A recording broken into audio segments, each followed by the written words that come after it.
asalaamaaleykum mbokk yi dalee nag jàmm ci xibaaru marax yi la ca gën a fës bokk na ca Medina Ndiaw des xam ngeen ci diggante ki nga xamante ne mooy maire ba Bamba Fall ak directeur d'école élémentaire Alassane Ndiaye di Manik Ndiaye moom nag la mu gis mooy boobule école seen jafe-jafe mooy mbalit meeg ñàkk kaaraange gi ca wàllam nag moom maire bi gis ne école bi dafa màgget mun naa jur loraange ci ndongo ya fay jàngee ci fàttali ca Medina bokk na ci gox yoo xamante ne lañu fa lim ci ay kër wala sax ci ay bërëb yu ñu war a daaneel lim gi mi ngi toll ci juróom benn fukk ak ñeenti bâtiment yoo xamante ne boobu ba tey maire bi nee na ma ngay artu waaye kilifa yi war a amal mbir mi ba tey nag mu cee àddu ñaari plainte ci benn bés benn bi nag ñay layool Mamour Diallo nekkoon fi directeur impôt ñoom ñoo ko daal di dugal jógaleel ko kii di Ousmane Sonko nañu dippee diffamation maanaam waxaay kàddu yoo xamante ne tegoo ko fenn ci ndodd nit loolee la ñu koy tuumaal ba ci des nag waa France dégage ñoo ko dugal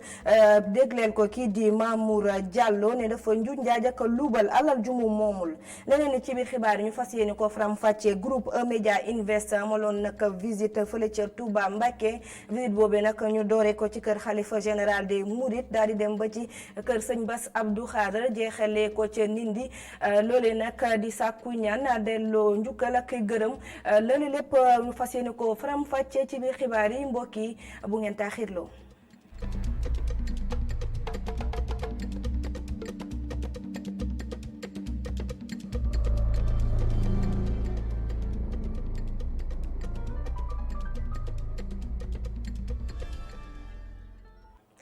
asalaamaaleykum mbokki xibaar yi ni ko junjee lañu koy daal di dooree ci Medina gis nañ ji nga xamante ne moo fa am démb benn balcon daal di daanu foofu am kàcc ñàkk bakkanam maire bi nag wéy di artu ne daal dina fay recenser maanaam xayma lu tolloo ko juróom benn fukk ak ñeent ci ay bâtiment yoo xamante ne dañu ko war a daaneel lu ko mooy rek jëyee ji amoon démb mun nañ koo xaaraat ci boobule gox bokk na ci bâtiment yooyu école Alassane Ndiaye ba nekkee ca gox ba waaye nag directeur bi nee na du ci dal benn yoon ndax li mel bu amoon ci daaraam moom mooy njëkk a artu lay jafe-jafeem nag mooy li mu gis mooy ñàkku kaaraange ak mbalit gën a xuusa ca gox ba ñu dem ca Medina ak suñu ndaw Tidiane Cissé. ay bâtiment yu màgget buy waaj a daanu ci Medina ci rue 27 angle 18 ak itam ci rue 29 angle 28 wala sax école élémentaire Alassane Ndiaye di àllu loolu ki ko xamle moom moo di mairie bu Medina. ci ab recensement bi mu jot a def mairie bi dafa xamle nguur gi bu deful dara yile bërëb mën na daanu ci kaw ay nit waaye ki nga xamante ni moom moo di directeur école élémentaire Alassane Ndiaye gisul dara luy jëm ci wàllum boobee. li ñu constaté nekkul ay bâtiment yu waaj a daanu wala bâtiment yu yàqu constaté wuñ loolu ñun ñu bëgg suñu bakkan lañu ay responsable lañu man biñ ma affecté fii bu doon loolu am na fii man maay njëkk a yuuxu jusqu'au ministère de l'éducation nationale parce que bëgg naa sama bakkan booy yi ñu ma dénk aussi bëgg naa seen bakkan aussi. xamu ci tous moom mu ngi doog a jël service matul une semaine. pour moom lii luxe la. intérêt mu lay xool parce que mu ngi dëkk ci kaw fayul dara fayul ndox fayul courant loolu moo tax mu naan la baax na nii parce que buñ ko tëjee day génn foofu daaw xobbeeku na ba gaañ ay élèves bu ñu rawal leen yóbbu urgence. depuis daaw. mairie bu Medina noté na lu toll ci 64 ci ay bâtiment yi nga xamante ne dañuy waaj a daanu boobu léegi autorités yi defuñu dara ngir rek daane yii lee dëkkuwaay. liste bii ma yor boobu ñu ngi toll ci 53 bâtiments te 53 bâtiments yi boo ko xoolee turu borom kër gaa ngi ci adresse baa ngi ci ak problème bi mu am joxoon naa ko le ministre de l'urbanisme yónnee woon naa ko jox ko préfet Dakar jox ko sous préfet Dakar ak ville de Dakar booba léegi maa ngi wax rek mais jàppale wuñ ma. buñ ci jugul yeneen dina amat te dara duma ci bett te bu boobaa kenn mënuñoo jëm loxo baaraam wax lañu fa wax jotee. ci école élémentaire Alassane Ndiaye di àllu problème bi nekkul ci bâtiment bi fii li sonal ñi fi nekk moom moo di insécurité bi ak saleté bi fi nekk. li ma constaté daal mooy bërëbu jàngukaay boo nga xam ne nii dañu ko baax defaruñu ko sécuriser wuñ ko ba bépp fu neex waay mu dugg fu neex waay mu génn man loolu laa fi gis xaw ma nag lan moo tax ñu bàyyi ko en rade te. li ñu gën a jaaxal mooy am na école yoo xamante dañu am ay gardien ci école yeeg yëpp pour xool ñan ñooy dugg ñan ñooy génn mais loolu amuñu chance pour am ko fii sincèrement. ci Medina problème bi jëm ci bâtiment yu màgget yi mu ngi inquiété bu baax li nga xamante ni moom moo di askan wi. ci altine bi weesoo la benn dal daanu ci rue 6 angle 3 bu Medina bu benn nit ñàkk ci bakkanam.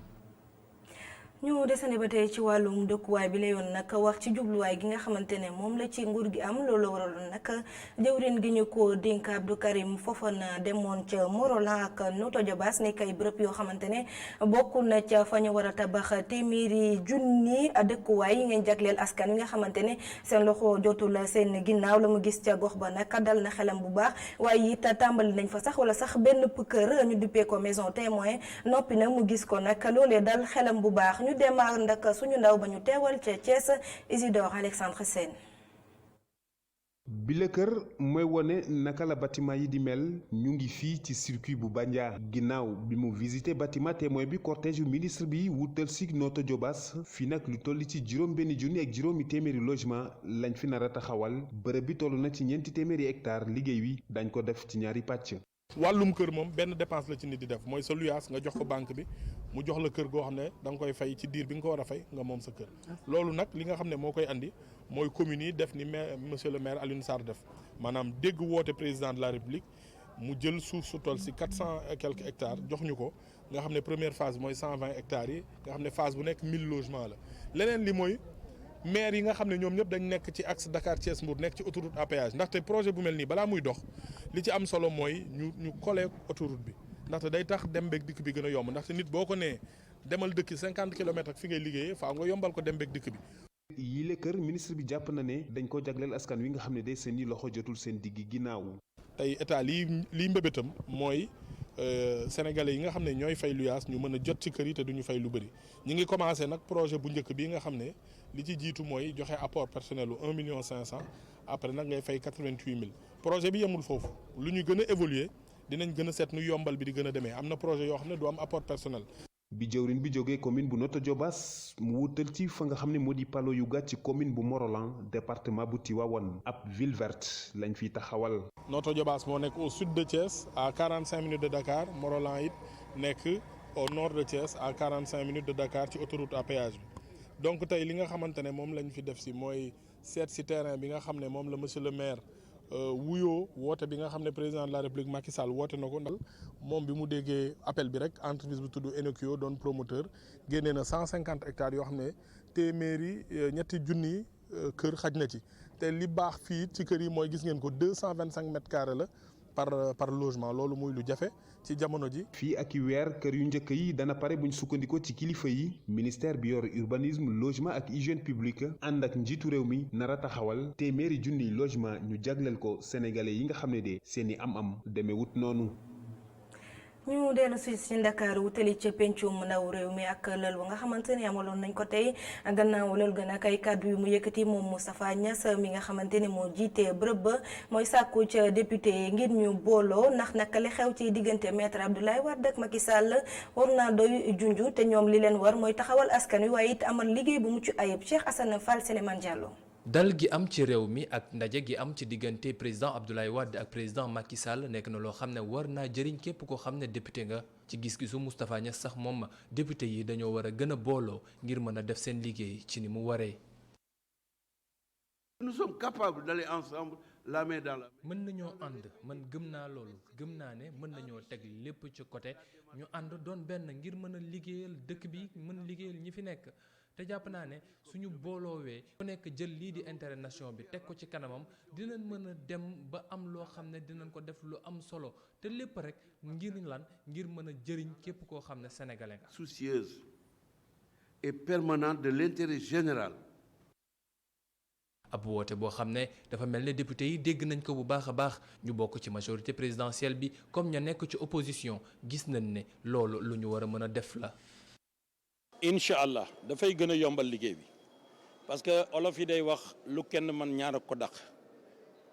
comme nag ñun dañu nekkoon di kàndang suñu wàll ñoom ñuy kàndang fële bu ñu demee bay waxtaan ci suñu biir di nattandoo di waxtaan di déggoo yaakaar naa loolu dafay gën a yombal suñu liggéey. maanaam ñun gouverner wuñu le gouvernement day gouverner. L'opposition s'oppose donc je pense que ñoom bu ñu ko tegee ci yoon rek jàmm rek la ñuy dégg ci assemblée nationale bi. mu ñëwoon fekkee première séance plénière bu session ordinaire bi njiitu assemblée nationale moom profito ci occasion bile ngir xamle ne jàmm ak booloo moom moo war a am ci hémicycle bi ngir ñu mën a gën a jëriñ réew mi ak ñi fi nekk.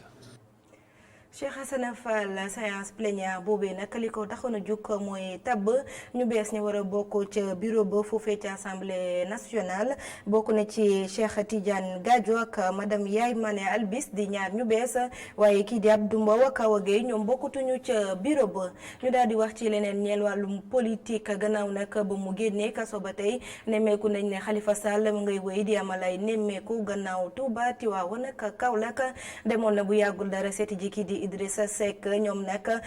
ci waa PS bokk na ci ki nga xamante ne mooy Bamba Fall di maire bu Médina gis ne nag mun nañoo sax ab njortu ne juboo dina am ci seen biir ndax ku ne xam na ne Khalifa Sall amoon na taxawaay bu mucc ayib ci biir PS waaye li ma gis leneen nag mooy jamono ji loolee nekkul coow lu ñu war a waxtaanee ci seen biir ndax dafay jur leneen rek ñu daal di déglu Bamba Fall. du yomb bu doon par exemple ñëpp opposition la ñu nekk doon na yomb parce que temps Benno Siggil Sénégal kër Amath Dansokho da nga fa daan gis Tanor gis fa Moustapha Niasse gis fa Djibo ko gis fa keneen parce que on était tous dans l'opposition mais tey dafa am intérêt yi ci nekk parce que genn wàllu parti bi nga xam ne àndoon nañu ci régime bi campagne ba gagné parce que dañoo ni woon se battre ensemble et gouverner ensemble tey ñoom seen fromage boobu ñuy lekk kenn mënu leen koo dindi seen gémmiñ tey boo koy wax sax noonu lañ lay jàppee ñooñu parewuñu tey pour bàyyi Macky Sall nekkaat ci opposition bi moo am beneen parti société benn parti boo xam ni tey gisuñu ànd ak Macky Sall ci biir gouvernement bi ñoom lenn li ñu gis mooy jële fi Macky Sall un socialiste toog ku mel ne Khalifa Sall ak ñeneen kon ñooñu mënuñu déggoo ci loolu même bu ñu dajaloo waatee ni photo façade lay nekk rek mais li ci xol yi bokk rek li ci xel yi mën na nekk retrouvailles sociales ñu bokk toogandoo mais li ci xol yi kii mu ngi naan continuer di ñam ci li fi ne kenn ki naan jële fi ñuy pour toog ñeneen ñi topp sama gannaaw kon du yomb.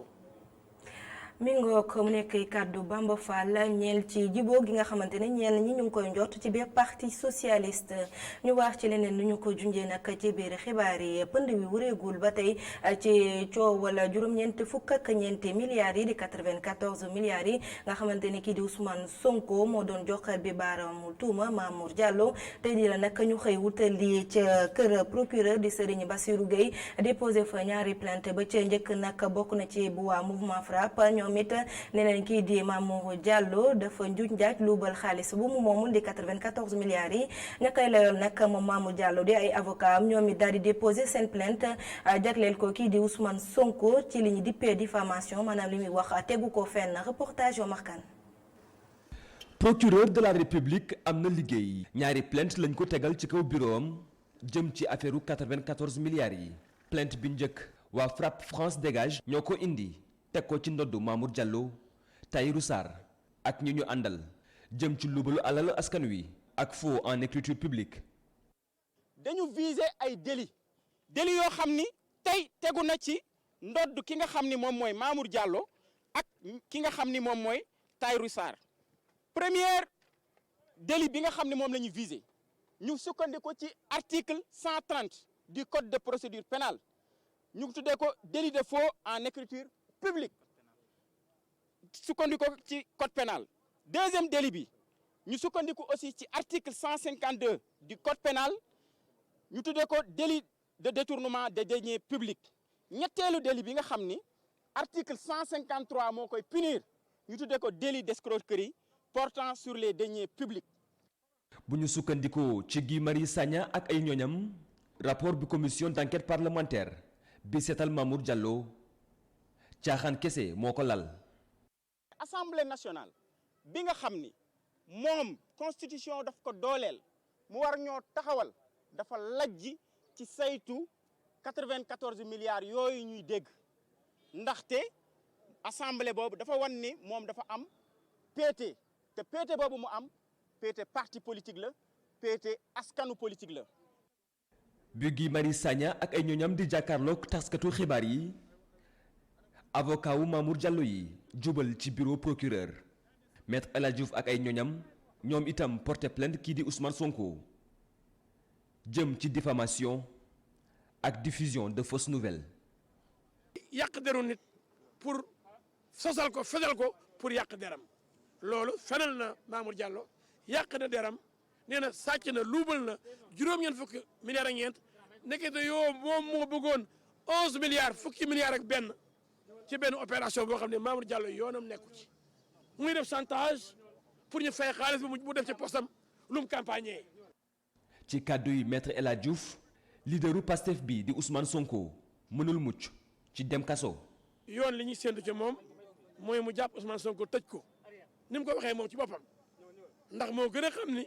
wax na ko mandat de dépôt mooy sanctionné division de fausses nouvelles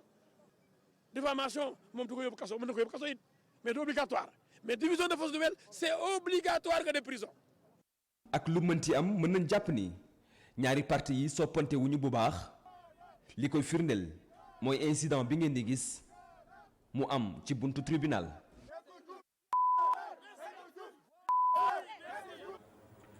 ñu wutali ca banlieue bu Dakar waa école d'administration pénitentiaire ñoom nag ñoo doon amal ab conférence déppalal lal boo xamante ne dañ ci doon waxtaanee mbirum kaso nañu ca nekkee maanaam dëkkuwaay wa thème ba nga xamante ne moom lañ ci tàmmoon mooy kaso nekk na bërëb bu am njëriñ jubluwaay gi nag jubluwaay kaso nag bokk na ci aar la waaye it yar la fexe it ba boo génnee rek ñu mun laa boolewaat ci askan wi ñu gis ne nag ñetti ponk yooyu léeg-léeg de am jafe-jafe ngir ñu mëtal ko reportage bu daal ngàccu téeméer boo jël juróom-benn fukk ak juróom-benn yi bu ñu génnee kaso ñu fay delluwaat ci juróomi at yi ñu jëm taux bu am solo boobee nag tax na ñuy taxaw ci njëriñu lii di prison administration pénitentiaire bi jàpp ne institution bu am solo la. prison am na njëriñ parce que déjà dañuy tëj ñoo xam ne dañoo jalgati yoon mais bu ko police jàppee justice jugé ko ñu indi ko prison da koy permettre pour mu génn changer nekk nit koo xam ne citoyen bu am solo la ci société bi am comportement boo xam ne moom la nit ku baax war a am. ngir gën a ñoŋal nekkinu prisonnier yooyu justice bi dafa war a jaar yoon. suñu société mooy une société boo xam ne ñëpp yamuñu ki nga xam ni am na dañ koy wax toujours ki kumba am ndey ak kumba amul ndey loolu waxu olof la. wax jooju ñuy wax ci biir société bi tamit boo demee ci biir prison ba di nga ko fa fekk. at yi ñu weesu mu bari lool ay prisonniers yu dee ci kaso bi mu doon loo xamante ne ëllëmoon na lool askan wi waaye inspecteur bi ne nañu delloo xel yi. ñiy dee ci kaso bi man dama naan pas ci kaso bi mais nit fi nga nekk fa nga war a dee la kaso yi société bi la rek prolongement société bi parce que kaso yi ci société bi la bokk kon lépp li am ci société day am ci kaso yi jarul dramatiser. conférence bi ñu doon amal ci prison di waxtaane nekkinu prisonniers yi. colonel Jean Bertrand Bocandé di ñaawlu lool taxawaay yenn organisation yi ñoom ñay xeex ak yelleefu doomu aadama bu ñu sukkandikoo ci kàddu colonel bi am na léegi ñaari at kenn si ñoom tegul tànk ci prison yi ngir xool situation prisonniers yi mu teg ci ne situation boobu évolué na bu baax. juñoon nañ ko nag ci ndorteelu xibaar yi groupe E-Media ña nga ca Touba Mbacké ab équipe bu mag nag la ñu fa yóbbu ngir lépp loo xamante ne mooy xew ca Touba jamono ji fii ba màggal gi ngeen koy am ci télé bi ci rajo bi ak ci E-Media SN ci noonu nag kilifa yi kër gi ñoom it demoon nañ fa amal ab ziar nañ xalif général des Mourides Serigne Bass Abdou Khadre porte parole ba waaye dem nañ ba ca Nindi seeti ji Serigne Abdou Karim noonu nag suñu ndaw it ña nga foo woon bokk na ci Amagor Robert Niang Babacar Ndiaye. ci kilifteefu njiital groupe bi ànd ceeg yeneen kilifa kër gi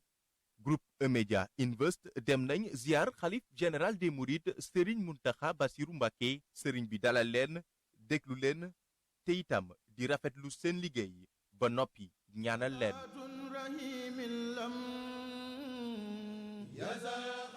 buñ ci noppee délégation bi dem na seeti Serigne Bassirou Abdou Khadre mu yor kàddu xalif général des Mourides bu mu jëlee kàddu gi di rafetlu xarañteefu groupe bi rawatina seen taxawaay ci Sénégal jëm ci métier tasum xibaar.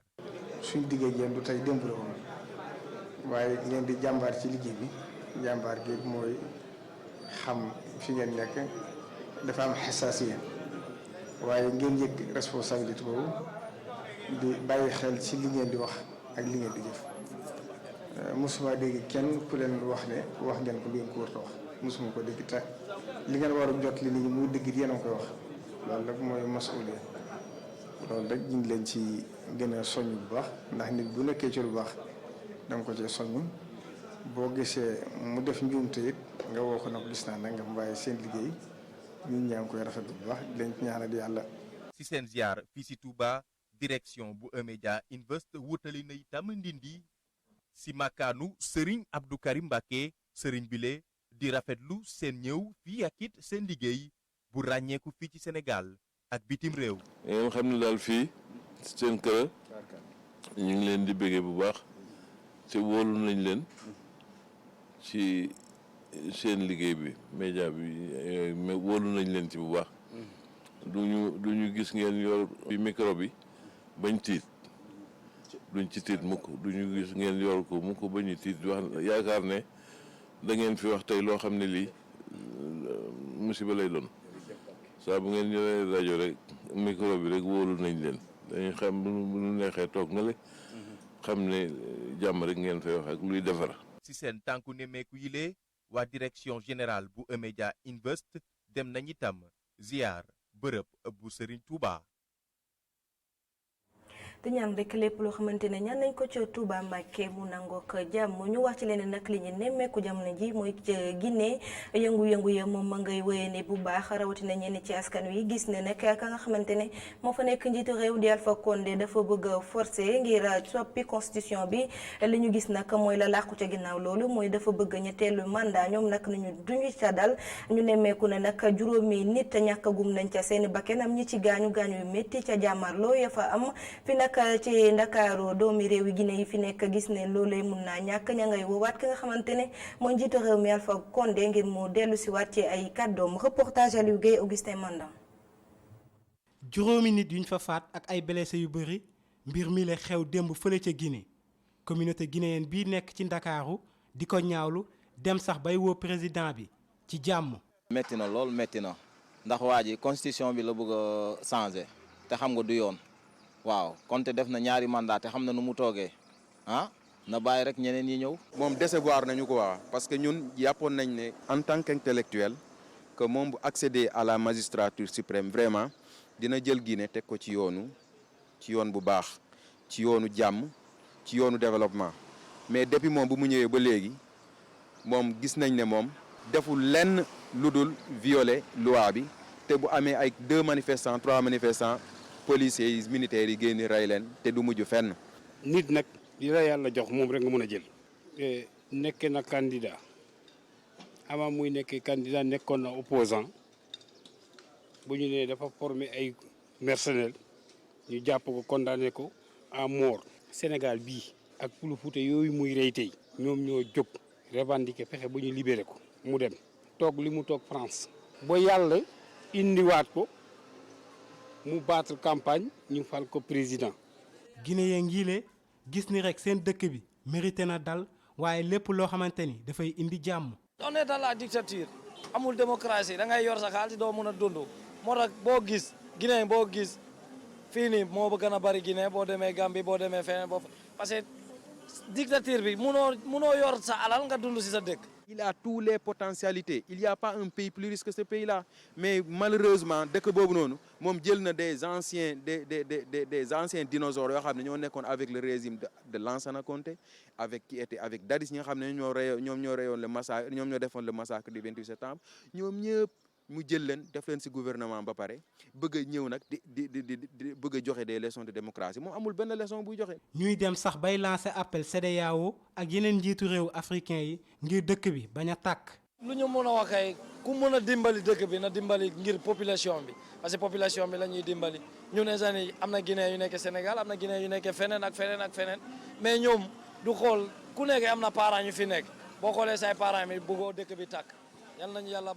bañ a may loolu dëkk bi tàkk mais ku ne bëgg na population bi. man li may ñaan président de la République du Sénégal son excellence Macky Sall mooy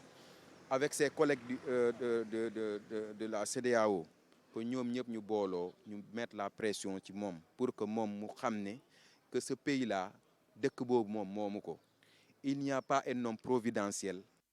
président bi ñu koy jiiñ ni dafa bëgg a modifier constitution bi ngir mën a présenter wu ci élection présidentielle 2020 loolu mën a tax ba mu mën a am 3e mandat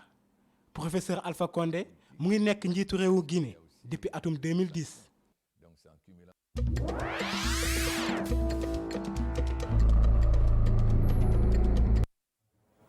beneen ponk la ci biir xibaar yi biti réew lay nekk ñu ànd ceeg Mame Abdou Guèye Kassé. xibaar bitim réew yi ca réewum Burkina Faso nañ koy dooree fanweer ak ñaari at ci tey gannaaw bu nu faatee njiitum réew bu woon di Thomas Sankara ay avocat am nag ñoo ngi rafetlu rek évolution dossier judiciaire bi kii di maître Benewende Sankara di kenn ci conseiller famille bi te nga xam ne mooy topp mbir mi lee depuis ci ndorteel gi moo ko daal di fësal ci média yi moom nag daal nay xamle ni lu toll ci ñaar fukk ak ñetti doomi aadama daal nañ leen di jàpp ci wàllum yoon te mbir bi nag du yem fii ndaxte tribunal militaire bu Ouagadougou mu ngi wéyal liggéey bi njiitum réew bu woon di Blaise Compaoré te nga xam ni moo yor lenge réew ma gannaaw bu ñu fàttee kii di père de la révolution bi ak tamit Gilbert Diendéré nekkoon njiitu garde présidentielle bi ñoom ñaar ñi ñëpp nag daan nañ leen di topp ci mbir mi lee bu ñu jógee ca Burkina Faso ñu daal di dem ba Afrique du Sud dàqaat nañu lii di procès ngir guerre bi nga xam ne rek moom la ñuy toppee kii di njiitum réew bu woon di Jacob Zuma procès bi sax tey jii la waroon ubbi ci talaata gi Jacob Zuma nag lu ñu koy toppee mooy que ne dafa jot ab neexal ci entreprise française bi di Thales ndaxte dafa def lépp lu mu mën ngir mu daal di jot su lu yomb lii di contrat armement bi lay affaire nag moo ngi am ci jamonoy année 1990 jamono jooju kii di Jacob Zuma nekkagul woon sax njiitum réew Jacob Zuma jot nañ ko jàpp ci mbir mi ci atum 2005 ngir guerre blanchiment d'argent ak racket gannaaw loolu lu bëri jot na say xew demoon nañu sax benn waxtu ba ñu daal di fàtte lépp li nga xam ne rek dañ ko doon toppee laata ñu reprendre dossier bi ci ndorteelu at bi Jacob Zuma moom nag dafa doon wax ni rek luñ koy toppee du yoon ndaxte dañ koy buntu xataal wante nag yoon bëggut a dégg loolu benn yoon ndaxte ci àjjuma ji ñu génn la daal di relancer waat lii di dossier bi.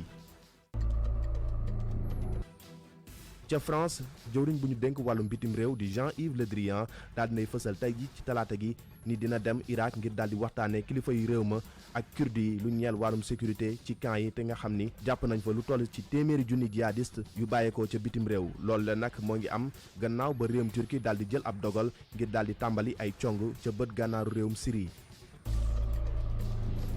xibaari bitim réew yi ñu daal di koy daanale ak réewum États-Unis ku ñu toftal ca njiitum réew ma Donald Trump di Mike Pence moom tamit daal dinay fësal ni dina dem ca réewum Turquie ngir mën a fexe rek daal di indi jàmm ci diggante ñii di force turque yi ak kurdi yi si xeex bi nga xam ne nag moo dox si seen diggante ca bët gànnaar réew ma moom nag kii di conseiller à la sécurité nationale bi di Robert O'Brien ak tamit émissaire bu toogal réewum Amérique foofule ca Syrie di James Jeffrey ñoom ñaar ñi ñoo ko siy gunge seen voyage bi nag ñoo ngi koy xaarandi fii ak suba.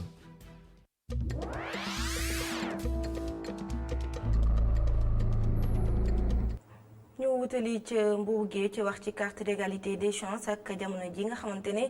teg ko gët doon na lu jafe ci bu ñu sukkandikoo nekk ci xibaar yu ñu am ñàkki koppar yu direction de l'action sociale moo ko waral ki koy firndeel nag mooy Arama Top waaye nag nee na fu mu toll nii ñu ngi defi jéego ngir carte d'égalité des chances yi nag daal di amaat moom nag ña nga amuloon benn pëlal jagleel ko loi d'orientation sociale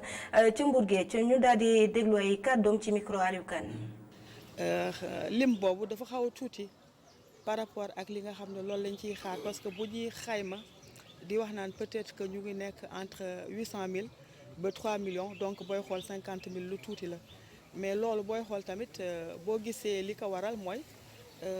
non seulement ñun au niveau de la direction générale am nañ des contraintes budgétaires yi nga xam ne ñoom ñoo tax ba carte yooyu pour ñu émettre leen ko dafa xaw a yéex tuuti. ndax chaque année après 2015 dañu waxoon ne chaque année dañuy émettre au moins 20 000 cartes mais ren moom am na yu nga xam ne émettre nañ te yaakaar naa ne suñu génn yu ñuy njëkk a defaat bu ñu jógee fii dinañ séddale ay cartes mais à part loolu aussi il faudra que ñu wax que ne am na service yu nga xam ne dañ ko doon xaar ci yeneen sectoriels yi maanaam yeneen ministères yi nga xam ne am nañ en charge la question de la protection sociale et de la vulnérabilité lu jëmmal maanaam si wàllu transport. ñu xool nan lañ leen di faciliter seen transport ci Dakar Dem Dikk ak Sénégal Dem Dikk faciliter leen également seen enrôlement ci couverture maladie universelle loolu ci côté santé la mais loolu aussi li ma ciy bëgg a dolli mooy képp ku nga xam ne aussi am nga carte te demoo affilié wu ci mutuelle yi yu agence couverture maladie universelle doo mun a jot ci kii boobu opportunité boobu. mi ngoog ñu jugee Mbour géej daal di wutali Touba Mbacké fekk fa suñuy ndaw ñu wax ñu nag lépp lu jëm ca waajtaayu màggal Touba ba ka xew-xew yi nga xamante ne moo fa am Cheikh Sall maa ngi lay nuyu bu baax. Soda Diakhoumpa ñu ngi lay delloo nuyoo di la siyaare di dalal waa téléspectateurs yi nga xam ne ñooy topp ITV ici et ailleurs moo xam ñoo nekk si biir réew mi wala si bitim réew fu ngeen mën di nekk ñu ngi leen dalal si dëkk bu sell bii di Touba. Màggalu Touba édition 2019 ñaari fan moo dox suñu diggante ak moom niki tey ñu ngi yegg si fukki fan ak juróom-benn si weeru safar jëm si fukki fan ak juróom-ñett si weeru safar di bis bi nga xam ne fii la Serigne Touba Cheikh Ahmadou Bamba jugee woon fi nga xam ne moo di Mbacke Bari dem si tukkeem ba di bis boo xam ne mooy bisu le grand Màggalu Touba. édition 2019 ñu koy dëgmal nag tey fii si diwaanu ITV quartier général bi comme ni nga xam te ne bii noonu lañ fi nekkee moo xam rajo bi ak télé bi ak site bi yëpp ñoom ñëpp ñoo dajaloo fii si esplanade grande mosquée Touba ñu nekk si sowu jumaa ji den nag tamit fi nga xam ne moo di régional Cheikh Ahmadou Bamba fi nga xam ne moo nekk si wetu jumaa ji nii noonu la ñuy taataanee les xibaar yi mboolem téléspectateurs yi auditeurs yi ak ñi nga xam ñoo di lecteurs yi ak ñi nga xam ne ñoo di internet bi it di leen taataane xibaar yu wér yoo xam ne moom lañ leen di jox saa su nekk niki tey nag am na loo xamante ne bi ràññee nañ ko lool fii si diwaanu dëkk bu sell bi di Touba muy loo xam ne xibaar la yoo xam ne war nañ ko jàpp saa su nekk muy li nga xamante ni bi moo jëm si wàllum bernde yi ndaxte doon seetaane si journal bi mën naa am fekkee ne yegsee gutit incha allah dina dugg si xibaar yi nga xam ne moo nekk suñu kanam mu di waa commission intendance bi nga xam ne ñoo yor lépp loo xam ne ñoo jëm si wàllum berne nekk si biir comité d'organisation programme Magal Touba ñoom ñuy saytu berne yu am solo yoo xam ne gis nga nañ ko yaatal boo xam ne te ni bi mbooleem kuy gan dina yegg si yow comme ni nga xam ne la ko sëñ bi bëggee ndaxte bis bi bu ñu fàttali sant berne jaamu yàlla la kon berne da ci am solo loolu am nañu waxtaan wu yaatu woo xam ne seq nañ ko ak Mor Lo incha allah dangeen ko topp si édition yi nga xam ne mooy ñëw waaye noonu it sëñ Amagor Robert Niang moom mi nga xam te it mu ngi si terrain bi yokkutut benn yoon am na ay waxtaanu yaatu yoo xam ne seq na ko ñi nga xam te ni bii ñoo yor wàllum accréditation yi nga xam ne ñoom it ñoo koy def sëñ Moustapha Gueye ak waa Touba exposition yi àndal yëpp ñoom ñi nga xam ne ñooy taxawu accréditation yi di sous commission boo xam ne moo nekk si commission culture et communication bi sëñ Cheikh Abdoulaye Mbacke Gaïndé Fatma jiite ñu accrédité lu toll si 1000 journalistes kon lu toll si junniy journalistes ñoo teew fii ci dëkk bu sell bi di Touba di tas xibaar yi mu gën a yaatu moo xam télé rajo site internet ak ñi nga xam ne ñooy bind muy journaux yi nga xam ne ñoo fi nekk ñoom ñëpp ñoo ngi fii si dëkk bu sell bi di Touba di xam ne nag journal national la ak international ndax xam nañ ne dimension bi magal gi am jéggi na frontière réewum Sénégal moo waral nekk na loo xam te ne bi waa adduna bi yëpp ñoo ko bàyyi xel saa su nekk moo waral presse yi adduna bi yëpp ñoo ñëw fii nga xam ne moo dëkk bu sell bi di Touba di tas xibaar yi di ko yaatal mboolem xew-xew yi nga xam ne moo fi am ñu koy yaatal sinon ne gis ngeen tamit ni kiy démb ki nga xam ne moo di président bu directeur général bu groupe Média Invents ànd ak ay collaborateurs yëpp moo xam ne directeur bu rajo bi ak télé bi di Alassane Samba Diop ak ki nga xam te ne bii moo di sëñ bi Ndiaye nga xam ne moo jiite moo di emedia.sn ak Dorine mi nga xam te ne bi mooy programme bi moom it di jàmbaar loolu si liggéey bi ndax taxawu gi ak li nga xam ne mooy liggéey bi yëpp ñoom ñëpp ñu ngi si nekk na loo xam ne ñoom egsi nañu fii si dëkk bu sell bi Touba si njiital Mamadou Ibra Kane mi directeur général bu groupe bi yëpp nemmeeku ji sang bu tedd bi Serigne Mountakha Bassirou jaar si Serigne Bassirou Mbacke Abdou Khadir mi président comité d'organisation bi waaye tamit jaar si bayra bi feccante ko ndax jaar nañu sur les grandes expositions sur le mouridisme ba ñu xoolee reportage boobu nga xam ne def nañ ko si niki démb si journal bi nekk na loo xam ne lu ñu yaatal la ren nag ñuy waxtaane thème bu am solo muy jàng ak jàngale joxoñ yi nga xam ne Serigne Touba Cheikh Ahmadou Bamba joxoñ na ko ak yeesal yi nga xamante ni bii Serigne Mountakha Bassirou xalifa général des mourides yeesal na ko nekk na loo xam ne fës na lool fii si màggalu ren gi muy jàng ak jàngale ak liggéeyu université bi nga xam ne moom la ñu naal di université Cheikh Ahmadou Bamba fii si diwaanu Touba nekk na loo xam ne tamit université la waaye li ñuy wax complexe culturel ak wàllum njàng loo xam ne moom lañ ko yaatalee complexe bu mat sëkk la boo xam ne moom la ñuy yaatal fii si dëkk bu sell bi Touba kon soo da joxum pa yaakaar naa téléspectateurs yi topp nañ ko si rajo bi topp nañ ko si télé bi topp nañ ko si site bi ak li nga xam ne mooy digital bi moo xam ne réseaux sociaux yëpp E-Média occupé na ko ngir jox leen xibaar yu wér te wóor fii si dëkk bu sell bi Touba ak màggal gi nga xam ne moom lañ dëgmal édition 2019 Soda. jërëjëf Cheikh Sall sant nañ la gërëm la bu baax ci xibaar yi nga xamante ne jox nga ñu ko mu bàyyi ko ci dëkk bu sell boobee di Touba Mbacke yéen it mbokk yi sant nañ leen gërëm leen ne ni mu ko waxee rek lépp luy xibaar te bàyyi ko ca Touba Mbacke da ngeen ko am ci ITV i rajo Média SN wala sax ngeen am ko ci réseaux sociaux yi suñu équipe yaa ngi fa di defar ak liggéey bu mucc ayib ngir yéen ñi nga xamante ne yéen ñu safoo wóolu ñu di ñu teewlu saa su ne sant leen gërëm leen 19h45 Assane Gueye dina ñëw di leen xibaar yi ci kàllaama nasaraan wasalaam